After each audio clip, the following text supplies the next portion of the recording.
என் அன்பு பிள்ளையே, இன்று மிகச் சிறந்த நாள். எது எப்படி இருந்தாலும் நான் நிச்சயமாக மகிழ்ச்சியாக இருப்பேன் என்ற எண்ணத்தோடு இந்த நாளை நீ துவங்கு.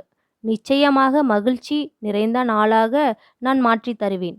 என் அன்பு பிள்ளையே, என் மீது நீ வைக்கும் நம்பிக்கை உறுதியானதாகவும் துளியும் சந்தேகம் இல்லாததாகவும் இருக்கும் பொழுது அதற்கான பலன்கள் சிறப்பானதாக அமையும்.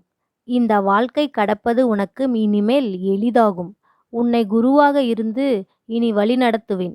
உன் கர்ம வினையிலிருந்து இதுவரை தீர்த்து வைத்தேன். இனிமேல் இந்த வாழ்வை நிம்மதியோடு கடக்க வேண்டும் என்பதே எனது நோக்கம். உன் மனதிற்குள் உள்ளுணர்வு மூலம் பல விஷயங்களை நான் உணர்த்துவேன். உன்னிடம் நீ கேட்கும் கேள்விகளில் உன் மன அமைதியும் இருக்கும் பொழுது உன் மூலமே உனக்கு விடை கிடைக்க செய்வேன். என் அன்பு பிள்ளையே, இன்றைய நாள் நான் உனக்கு சிறப்பான நாளாக தந்திருக்கிறேன். நன்றாக கேட்டுக்கொள். எதை செய்ய வேண்டும் என்று தெளிவாக சிந்தனையோடு இரு. பெரிதாக யோசி, சிறிதாக தொடங்கு. ஒரே நாளில் வாழ்க்கையில் நீ உயர்ந்துவிட முடியாது. வென்றால் மகிழ்ச்சி கொள், தோற்றால் பயிற்சி என தொடங்கு. உன் வாழ்க்கை உன்னோடுதான் இருக்கும். உன்னோடு எப்பொழுதும் இந்த அப்பன் முருகன் துணையாக இருப்பான். இன்றைய நாளை நான் சிறப்பாக நாளாக தொடங்குவேன்.